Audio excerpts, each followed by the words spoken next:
নবীজির সাহাবী সালেবাতুল আনসারী রাদিয়াল্লাহু তাআলা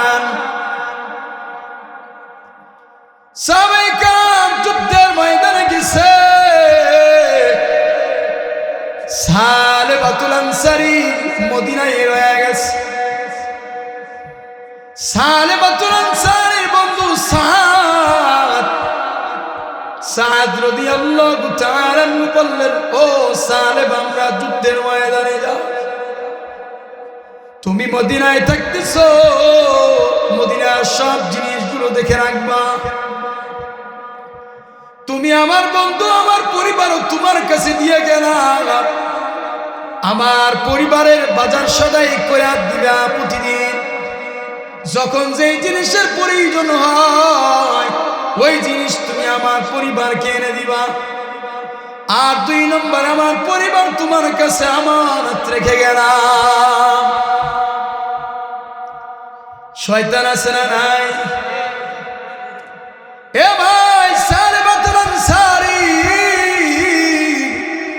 একদিন 2 দিন বাজার করিয়া দেয়। ঘরের ভিতরে বাজার দেয়, আসে যায়। হঠাৎ একদিন বন্ধুর স্ত্রীর দিকে, সাদ রাদিয়াল্লাহু তাআলা আনহুর স্ত্রীর দিকে চোখের নজর পড়ে যায়। চোখের নজর পাওয়ার সাথে সাথে সালেবা যায় বন্ধুর স্ত্রী হাত ধরে ফেলে। নাউজুবিল্লাহ। বন্ধুর স্ত্রী হাত ধরে ফেলে। হাত ধরার সাথে সাথে বন্ধুর স্ত্রী সালেবাকে বলে, ও সালেবা, আপনি একজন পর পুরুষ, আমি একজন আপনার জন্য বেগানা নারী। আপনি আমার হাত ধরলেন কেন? এটা তো অনেক বড় অপরাধ করছে। আপনার বন্ধু আমায় আমানত রেখে গেছে। আপনি প্রথমত আমানতের খেয়ানত করেছেন, 2 নম্বর আপনি কবিরা গুনাহ করছেন। সালেবা বন্ধুর স্ত্রীর কথাগুলো শুনতে দেরি, আর দিলের ভিতরে এক পরিবর্তন। সালেবা দৌড় মায়েরা ঘর থেকে বের হয়ে পাহাড়ের চূড়ায় চলে গেছে। কিসের জিনা হয়েছে কথা কয় না? হাতের জিনা হয়েছে, ফিজিক্যালি জিনা হয় নাই। আর আমি কত জিনা জিনা জিনা কত গুনাহ করছি, কোনো শেষ নাই। ও পদ্মানের মারা, ও যুবক ভাইরা, ও বৃদ্ধ বাবাজিরা, মনোযোগ দিয়ে শোনো না। সালেবা এক দৌড় মারে পাহাড়ের চূড়ায় যায়, চোখের পানি ফেলায়া ফেলায়া বলতেছে, রে মারি,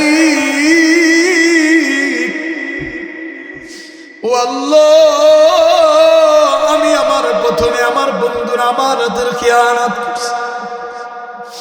2 নম্বরে আমি একজন পুরুষ, একজন বেগানা নারী হাত ধরে ফেলেছি। আল্লাহ গো, এই দুনিয়ার উপরে আমার চাইতে বড় অপরাধী আর কেউ মনে হয় নাই। সালেবা চোখের পানি ফেলে ফেলায়া পাহাড়ের চূড়ায় কান্না করে। অপরদিকে বন্ধু চলে আসছে। মদিনায় আসার পরে বন্ধুর বউ বন্ধুর বাসায় আসছে। আসার পরে লম্বা সময় অবস্থান করার পরে জিজ্ঞাসা করলো, কি ব্যাপার আমার বন্ধু সালেবা তো দেখি না লম্বা সময় ধরে আসে। এবার বন্ধুর স্ত্রী ঘটনা খুলে বলে। এবার সালেবা বলে, সালেবার কথা জিজ্ঞাসা করছে, আমার বন্ধু সালেবা এখন কোথায়? বন্ধুর স্ত্রী বলল, আমার হাত ধরার সাথে সাথে যখন আমি এই কথাগুলো বলেছি, আমার হাত ছেড়ে দিয়ে সে দৌড় মাইরা দেখলাম মরুভূমির দিকে ছুটে চলছে। এবার বন্ধু এবারে খোঁজার জন্য বের হয়ে গেছে। খুঁজতে খুঁজতে যা দেখে পাহাড়ের চূড়ায় যায় অবস্থান করতেছে। আর যা দেখে পশ্চিম দিকে হাত তুইরা আল্লাহ পাককে বলতেছে, আল্লাহ এই জমিনের উপর আমার চাইতে বড় অপরাধী আর কেউ নাই, আল্লাহ তুমি আমারে মাফ করিয়া দাও। ও বাজার, ও মা, ও ভাইরা, ফিজিক্যালি জিনা করে নাই, শুধু হাতের জিনা করছে।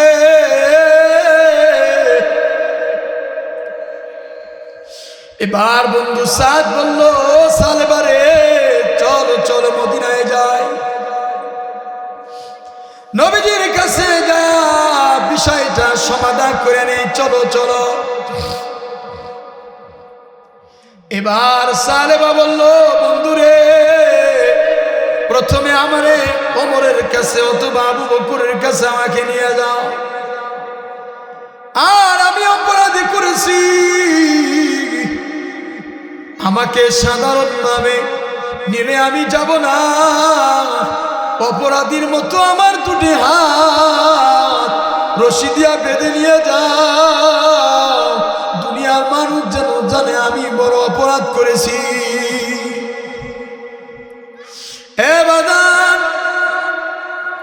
এবার সালেবাকে নিয়ে আবু বকরের কাছে গেছে। যাওয়ার পরে আবু বকরের ঘটনা শোনার পরে বলল, ও সালেবা, জানি না আল্লাহ তোমারে মাফ করবে কিনা, তবে তুমি এই মুহূর্তে আমার ঘর থেকে বের হয়ে যাও। ওমরের কাছে গেল, ওমর ঠিক সেম কথা, বের হয়ে যাও। এইবার আলীর কাছে যাও, আলীও বের করে দেয়। উসমানের কাছে যায়, উসমানও বের করে দাও। এবার নিরুপায় হয়া সালেবা মদিনা থেকে বের হয়ে যাইতেছে। এই মুহূর্তে সাদ বললেন, ও সালেবা চলো নবীজির কাছে যাও। সালেবা নবীজির কাছে যাওয়ার পরে নবীজি বললে, ও সালেবা তুমি যে অপরাধ করেছো আল্লাহ মাফ করবে কিনা জানি না, তবে তুমি এই মুহূর্তে আমার ঘর থেকে বের হয়ে যাও। এ ভাই, সালেবা কারো কাছে জায়গা নাই, মদিনা থেকে বের হয়ে যাবে এই মুহূর্তে। সালেবার মেয়ে আয়েশা বলতেছে, ও সালেবা এতদিন বাবার পরিচয় দিয়েছি, কিন্তু আজকে তোমাকে বাবা বলে পরিচয় দিতে আমার বড় লজ্জা বোধ হয়। কোনখানে জায়গা নাই, কারো ঘরে জায়গা নাই, নবীজির কাছেও জায়গা নাই, আবু বকরের কাছেও জায়গা নাই, ওমরের কাছে জায়গা নাই, উসমানের কাছেও জায়গা নাই। ও পদ্মারের মারা, ও বাবারা, এবার সালেবা মদিনা থেকে বের হয়ে যায়, মদিনার দিকে তাকায়। আর সালেবা মনে মনে কয়, আল্লাহ দুনিয়ার সবাই বের করে দিছে, আমি সালেবারে সর্বশেষ আমার মেয়ে, যে মেয়েরা আমি আমার জন্য, আমার যেই মেয়ে আমার আপন, আমার রক্তের মেয়ে, সর্বশেষ আমার মেয়ে আমার পরিচয় দিতে লজ্জা বোধ করে। আল্লাহ সালেবা এবার অদূর দূরে পাহাড়ের চূড়ায় যায় কান্না করতেছে। একদিন, 2 দিন, 3 দিন, দীর্ঘ 3 দিন কান্না করতে করতে সালেবা এবার চোখের পানি ফেলে কান্না করতেছে। অপরদিকে জিবরাইল নবীজির কাছে আসছে, বলতেছে, ও পয়গম্বর পয়গম্বর আপনি সালেবা কোথায়? আল্লাহ নবী বলে সালেবা কোথায় আমি জানি না। এবার নবীজি বলে জিবরিল আমিন বলে ও পয়গম্বর আপনি সালেবা জিন্দেগীর গুনাহগুলো আল্লাহ মাফ করিয়া দিছে। এবার নবীজি বললেন এ আবু বকর এ ওমর যাও যাও যাও যাও সালেবারে যায় খুঁজে নিয়ে আস। নবীজির বয়স্ক সাহাবী সালমান ফারসি বলল আপনি ওর সাথে যান। এবার যায় ওই যে রাত্রে বের হয়ে যায়, রাতের আধারে বের হয়ে যায়, খুঁজে খুঁজে কোথাও পাই না। অদূর দূরে পাহাড়ের চূড়ার ভিতরে শুধু কান্নার আওয়াজ। এবার সালমান ফারসি বলে ও আবু বকর, ও আবু বকর ভাই, ও ওমর ভাই, ওই যে পাহাড়ের চূড়া থেকে কার যেন কান্নার আওয়াজ ভেসে আসে, চলো চলো চলো যায় দেখি ওখানে সালেবারে পাওয়া যায় কিনা। এবার আবু বকর আমার সালমান ফারসি যা দেখে সালেবা এত জোরে কান্না করতেছে আর বলতেছে আল্লাহ ওগো দয়ার মালিক আল্লাহ আপনি ছাড়া আমার আর কেউ নাই আল্লাহ। নিজের মেয়েও বাইর করে দিল, বন্ধু বান্ধব সবাই বাইর করে দিছে আমাকে। মদিনা আমি সালেবার জায়গা নাই। এবার সালমান ফারসি সালেবার কাঁধে হাত দিয়া বলবো ও সালেবা চলো চলো, নবীজি তোমাকে নেওয়ার জন্য আমাদের পাঠাইছে, তোমার তওবা আল্লাহ কবুল আর মঞ্জুর করিয়া নিছে। এবার সালেবা নিয়ে রওনা হয়ে যায়। যাওয়ার পরে যায় দেখে নবীজি ফজরের নামাজে কোরআনের তেলাওয়াত করতেছে। মসজিদে নববীতে যায় সালেবা মাঝখানে দাঁড়ান, ডানে আবু বকর বামে ওমর, এর পাশে হইল সালমান ফারসি দাঁড়ায় আছে। এবার দাঁড়ায় আছে নবীজি তেলাওয়াত করি আলহাকুমুত তাকাসুর। হে ভাই এ আয়াত শুইনা সালেবা চোখের পানি ফেলাইয়া চিৎকার মারলে। দ্বিতীয় আয়াত যখন নবীজি পড়লে হাত্তা যুরতুমুল মাকাবির, হে আয়াত পড়তে দেরি সালেবা এত জোরে চিৎকার মারছে, এক চিৎকারে জমিনে পড়তে দেরি সালেবার রূহু বের হইতে দেরি হয় না। নামাজ শেষ হয়ে গেছে, নামাজ শেষ হয়ে গেছে। নবীজি দৌড়াইছে ও সালমান ফারসি রে, আবু বকরও বাইর করে দিছে, ওমরও বাইর করে দিছে, আমি নবীও বাইর করে দিছে। ও সালমান ফারসি সালেবার মাথার ভিতরে একটু পানি দাও। সালমান ফারসি চোখের পানিগুলো ফেলায় বলে হুজুর সালেবার দুনিয়াতে নাই, রূহ বের হয়ে গেছে। এবার নবীজি বললেন ওই সালমান ফারসি রে যাও যাও যাও যাও যাও যাও সালেবার গোসল করাও, সালেবার কাফন পরাও, আমি নবী নিজে সালেবার জানাজা পড়াবো, নিজে নবী কবরস্থ করবো। আল্লাহু আকবার। কেমন সৌভাগ্য অর্জন করছে একবার চিন্তা করে। এবার সালেবার সব রেডি হয়ে গেছে, জানাজা রেডি হয়ে যাইবে, জানাজা শুরু হয়ে যাবে। নবীজি জানাজার মাঠে যাইতেছে, কিন্তু নবীজির পা মুবারকের পায়ের বুড়মুড়া জমিনে ফেলায়, দুই পায়ের বিদ্যাঙ্গুলির ভর কইরা নবীজি এভাবে উঁচু উঁচু করে যাইতেছে।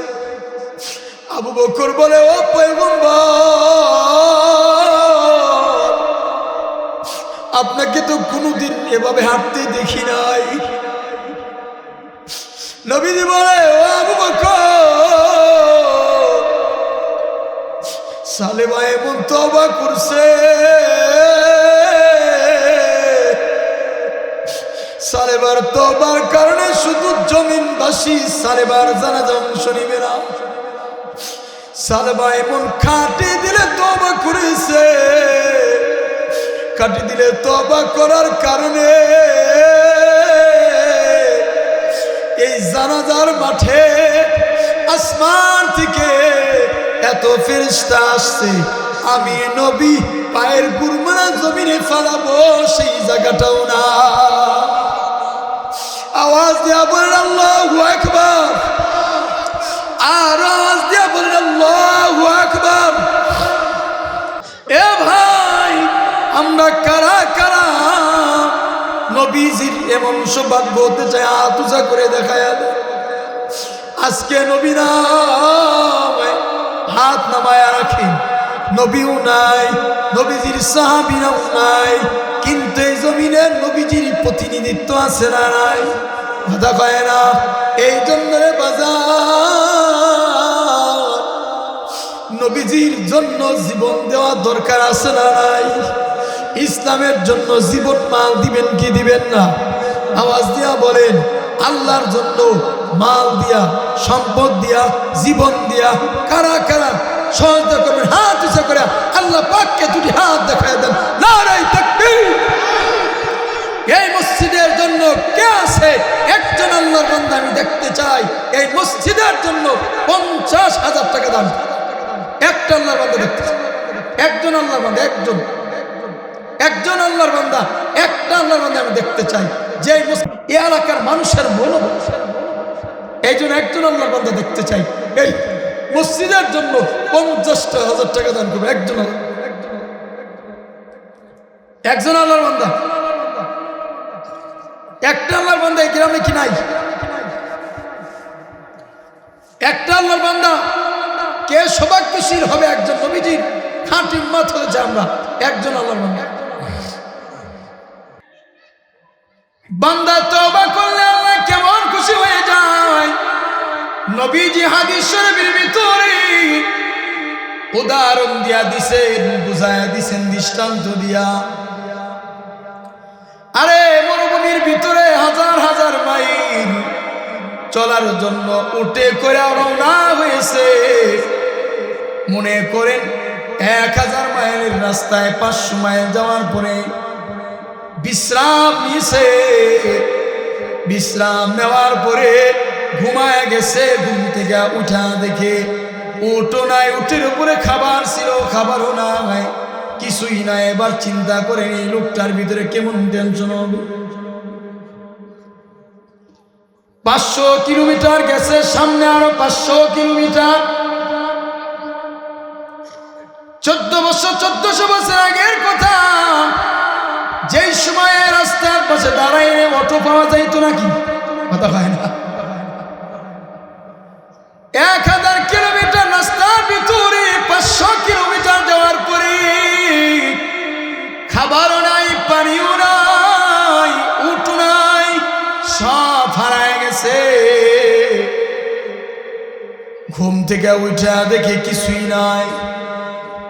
খুব পেরেশানি হবে কি হবে না? কথা হয় না।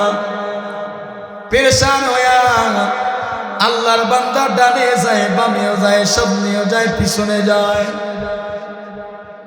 খোঁজাখুঁজি করার পরে কোথাও নাই, ডানেও নাই, বামেও নাই, পিছনে নাই, কোথাও উঠো পায় না, খাবারও পায় না। চিন্তায় চিন্তায় বান্দা গাছের নিচে শুয়ে পড়ছে। আবার চোখ কইরা দেখে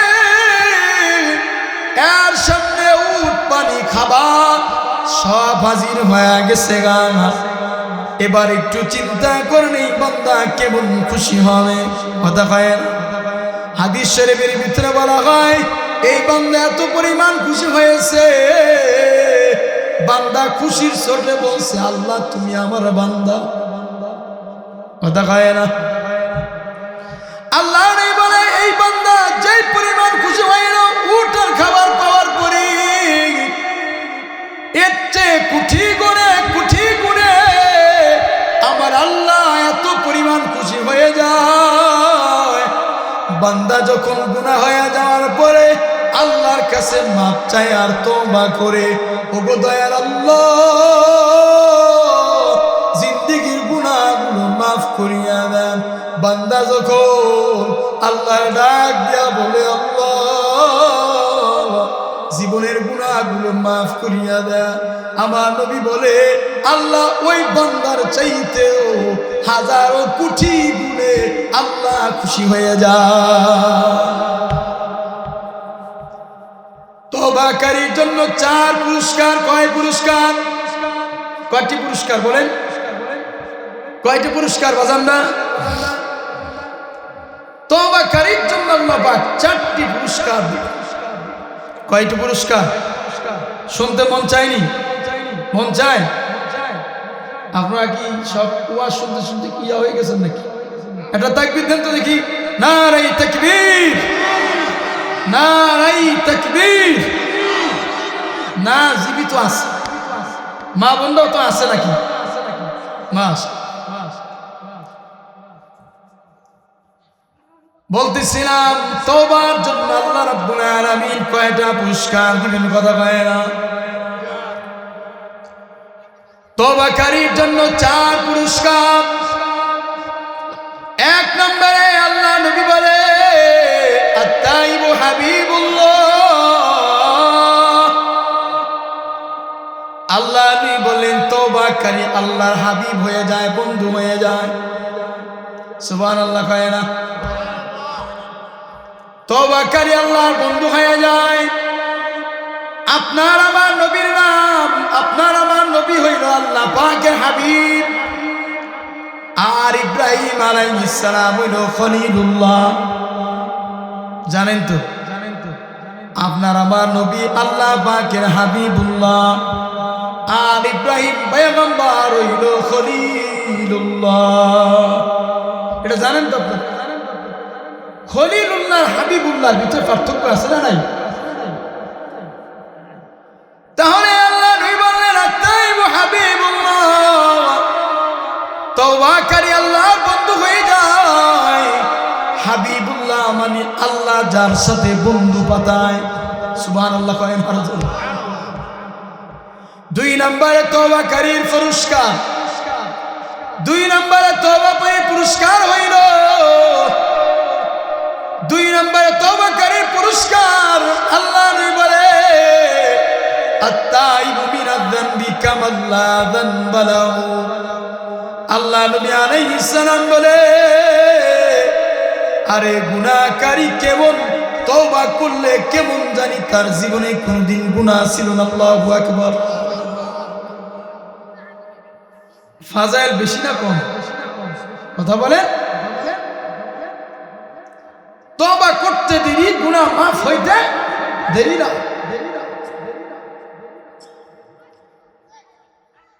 তওবাকারীর 3 নম্বর পুরস্কার। তওবাকারীর 3 নম্বর পুরস্কার যে খাঁটি দিলে তওবা করবে, নবীজি বলে এই খাঁটি দিলে তওবাকারীর জন্য আল্লাহ নিজে জামানতদার হয়ে যায়।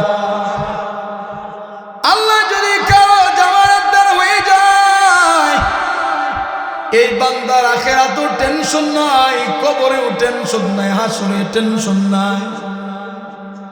কারণ আল্লাহ যার জামানত হয়ে যাবে ওই বান্দার কোনো টেনশন আছে নাকি? কথা কয় না?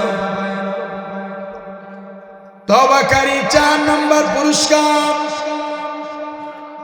তওবাকারীর 4 নম্বর পুরস্কার, তওবাকারীর জান যখন বের হবে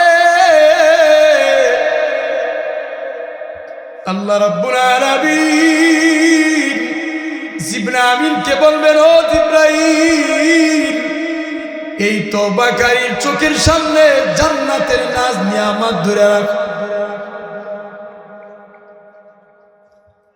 জিবরাইল তওবাকারীর চোখের সামনে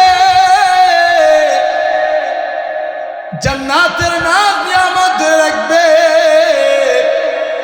আর তওবাকারী জান্নাতের নিয়ামত দেখতেই থাকবে, এত মগ্ন হয়ে যাবে। আর আজরাইল জান টান দেয়া বের করে ফেলবে, তওবাকারী জান্নাতের নিয়ামত দেখতে দেখতে জান বের হয়ে যাবে, কোনো টের পাবে না, কোনো টের পাবে না। মৃত্যুটা কি সহজ না কঠিন? কথা বলেন, চিন্তা করছেন? তওবাকারীর জন্য আল্লাহ 4টা পুরস্কার দিলেন। কয়টা ভাই? 1 নম্বর, তওবাকারী আল্লাহ পাকের বন্ধু হয়ে যাবে। 2 নম্বরে তওবাকারীর সব গুনাহ মাফ। 3 নম্বরে তওবাকারী আল্লাহর জামিন হয়ে যাবে, আল্লাহ পাকের জিম্মায় চলে যাবে। 4 নম্বরে তওবাকারী মৃত্যুর সময় জান্নাতের নাজ নিয়ামত দেখাইবে আমিন। আর এইদিকে আজরাইল জান টানটা বের করে নিবে, তওবাকারী কোনো কষ্ট পাবে না, কিছুই পাবে না। কিন্তু এই যে 4 পুরস্কার, এটা জবানে একটা, মুখে একটা, এই তওবাকারীর জন্য। কথা পায় কোন তওবাকারীর জন্য ভাই? যারা খাঁটি দিলে তওবা করবে, এদের জন্য এই আমল, এদের জন্য এই পুরস্কার।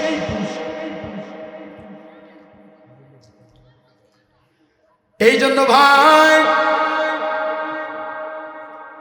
ও পদ্মারে মারা, ও যুবক ভাইরা, ও বৃদ্ধ বাবাজিরা, আল্লাহ রাব্বুল আলামিন বললেন, বান্দারে কেমন তওবা করবা, কেমন তওবা করবা? আল্লাহ রাব্বুল আলামিন কোরআনে কারীমের ভিতরে বললেন,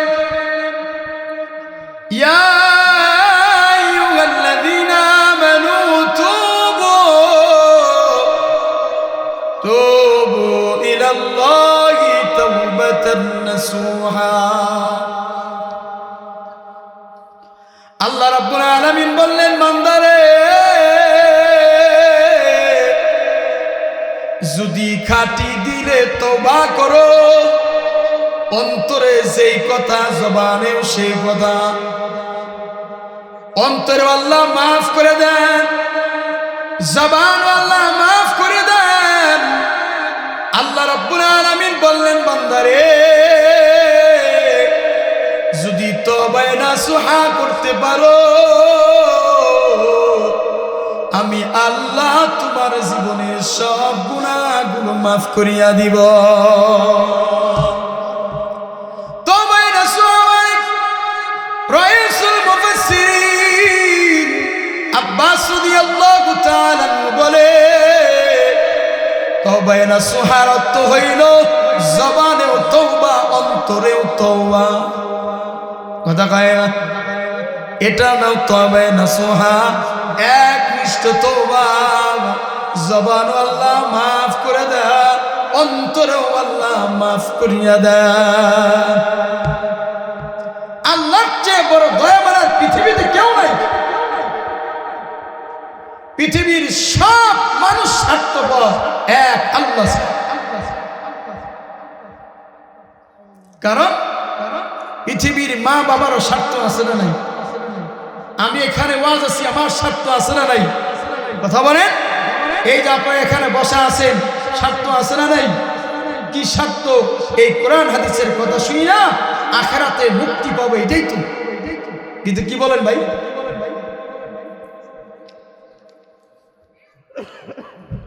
তাহলে আল্লাহ পাকের চাইতে বড় দয়াবান কেউ নাই। আল্লাহ বান্দারে ভালোবাসে কোনো স্বার্থ ছাড়া। আজ পর্যন্ত দুনিয়ায় কেউ 1 কাপ চা খাওয়াইছে আল্লাহরে? হ্যাঁ, খাওয়াইতে পারছে নাকি? কথা কয় না? হ্যাঁ, 1 কাপ চা কি আমরা খাওয়াইতে পারিনি আল্লাহ পাককে? পারছি? পাকের কি লাভ বলেন? আল্লাহ পাকের কোনো লাভ নাই। সারা পৃথিবীর মানুষ যদি আল্লাহর ইবাদত না করে আল্লাহ পাকের কিছুই আসে যায়, আল্লাহ পাকের কিছুই আসে যায় না। আর আজকে যদি আপনাদের এখানে একটা ওয়ার্ড থেকে যদি বলে যে এমপির আমরা কেউ ভোট দিব না, এমপির মাথা ঠিক থাকবো নাকি মাথা নষ্ট হয়ে কথা কয় না? হ্যাঁ, আল্লাহ বলতেছে বান্দা পৃথিবীর সব মানুষ যদি আমার ইবাদত না করো আমি আল্লাহর কিছু আসে না। তাহলে আল্লাহর চেয়ে বড় দয়াবান আর কেউ নাই, আল্লাহর চেয়ে মায়াবান কেউ নাই। দুনিয়ার মানুষের কাছে যা চাইবেন একদিন দুই দিন, আপনি রাত 1টা বাজে যায় ডাক দেন, কবেছে ভাই এই শীতের মধ্যে উঠতে পারতাম না, আপনার কাম আপনি করেন, কাল সকালে দেখ মানে কি হয়েছে আছে না? আর যদি রাত 2টা বাজে যায় ফোন দেন, ফোনই ধরবে না, ফোন দেখবো দিতেছে এবার টিপ দিয়ে থুয়ে দেবো যে ধরুন যাওয়ার সময় নেই, এই রাত্রে ফোন ধরা যাবে না, কোনো যাই যাবো এই রাত্রে যাওয়া যাবে না। আল্লাহ রাব্বুল আলামিন কেমন দয়াবান। আল্লাহ বলে বান্দারে শুধু দিনে নয় আর দিনেও নয় রাতেও নয়, এ বান্দা আমি তোর জন্য আল্লাহ সব সময় আমি তোর ডাক শোনার জন্য রেডি।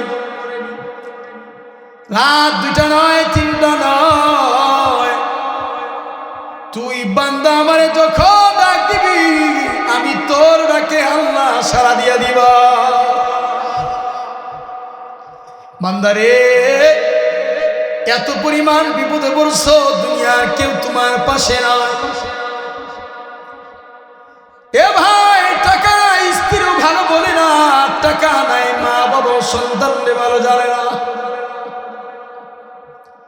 টাকা নাই ঘরের স্ত্রী সন্তান কেউ কথা শুনে না, আছে না নাই? আল্লাহ বলে বান্দারে আমি আল্লাহর জন্য তোর টাকা লাগবে না, পয়সা লাগবে না, আমারে শুধু বিপদে পড়বি আর ডাক দিবি রে, আমি আল্লাহ তোর ডাকে সাড়া দিতেও দেরি করব না। এ ভাই একদিন নয় 2 দিন নয়, 80 বছর মূর্তির পূজা করছে, একদিন 2 দিন নয়, কত বছর কথা কয় না? 80 বছর মূর্তির পূজা করছে, প্রতিদিন সকাল বিকাল নিয়া সনম নিয়া সনম নিয়া সনম, 80 বছর পর্যন্ত মূর্তির পূজা করছে, কোনদিন কোনো আওয়াজ পায় না, না বাম থেকে না ডান থেকে না সামনে না পিছনে আসমান। 80 বছর সন্ধ্যায় বিকালে দুপুরে সকালে আসলাম আসলাম,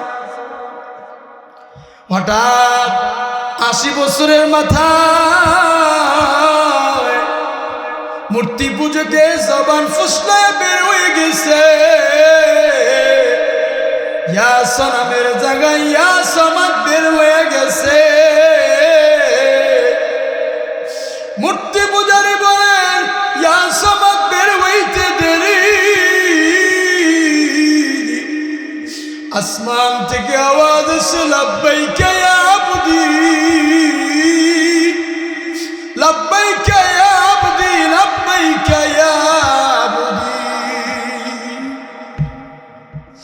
80 বছর মূর্তি পূজারি বলে 80 বছর মূর্তির পূজা করলাম, কোনদিন ডানেও আওয়াজ নাই বামেও আওয়াজ নাই, আজকে সমাদ বের হইতে দেরি আর আওয়াজ আসতে দেরি নয়।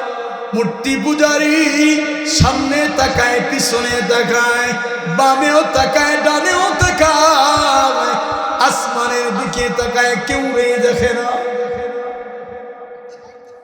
এবার মূর্তি পূজারি মসজিদের ইমামের কাছে যায় বলে ও ইমাম সাহেব, আমি 80 বছর পর্যন্ত এই মূর্তির পূজা করলাম, ইয়া সালাম ইয়া সালাম, আজ পর্যন্ত কোনো আওয়াজ পাইলাম না, আজকে মাগরিবের নামাজের পরে আমি যখন ইয়া সালাম প্রতিদিনের নাই মূর্তির আমি পূজা করতেছি না, হঠাৎ আমার জবান পুষ্টায় সমাজ বের হয়ে গেছে। এবার মসজিদের ইমাম বলে, ও মূর্তি পূজারি ভাই রে, এই সমাজ আমার সৃষ্টিকর্তা আল্লাহর একটা গুণ বাচক না, আছে না নাই? সমাজ নাম আছে না নাই? নাই? কোরআন আছে না নাই? কুল হুয়াল্লাহু আহাদ আল্লাহুস সামাদ লাম ইয়ালিদ ওয়া লাম ইউলাদ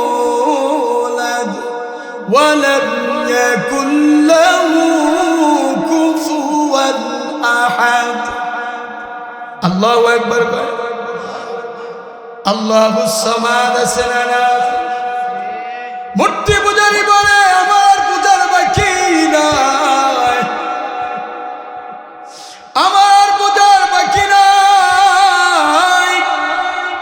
এই মূর্তির 80 বছর পূজা করলাম, এই মূর্তি আমার কোনো ক্ষতি করতে পারবে না, এই মূর্তি আমার কোনো উপকার করতে পারবে না। আমার যা বুঝার বুঝ হয়ে গেছে, আসমানের মালিক আল্লাহ, আল্লাহ আমারই রব, আল্লাহ আমার ক্ষতি করতে পারবে, আল্লাহ আমার উপকার করতে পারবে। এবার মসজিদের ইমাম বললেন, ও মূর্তি পূজারি ভাই, একবার চিন্তা করে আপনার জবান ফুসলায়া সমাজ বের হয়ে গেছে, আর আসমানের মালিক আল্লাহ বলে, বান্দা কেন ডাকো? আমি আল্লাহ তোমার জন্য প্রস্তুত, কি জন্য ডাকছো? আল্লাহু আকবার কয় না? এই জন্য যত বিপদ তার কাছে নয়, কার কাছে? যত অসুস্থতা কার কাছে? কথা কয় না? যত ঝামেলা, যত জান কার কাছে বলবে? আর আওয়াজ দিয়া বলে না, ঋণগ্রস্ত হয়ে গেছে, বিপদে পড়ে গেছে, 4টার সময় উঠে 2 রাকাত নামাজ পড়া আল্লাহরে বলেন, আল্লাহ এই বিপদে আছি। আল্লাহ বলবে, বান্দা টেনশন করিস না, আমি আল্লাহ তোর বিপদ দূর করিয়া দিব।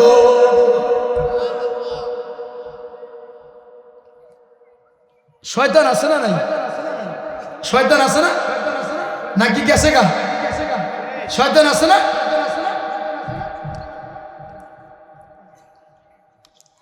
শয়তান আমাকে পিছনে আছে।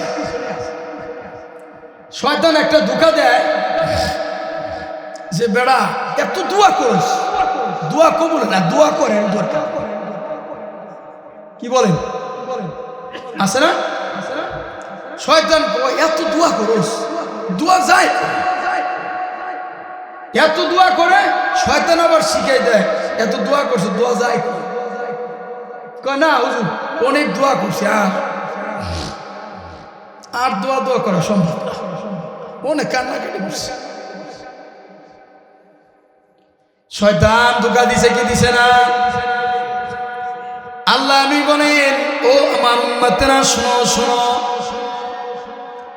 ও উম্মতেরা শুনো, এই যে তুমি আমি দোয়া করি, দোয়াটা 3 অবস্থার বাইরে যাবে না। কয় অবস্থা? কথা কয় না? 3 অবস্থার বাইরে যাবে না। শুধু না না দৈন্য আকারে এক অবস্থা, আপনি যেই জন্য দোয়া করছেন সেই জন্য দোয়া কবুল হয় না।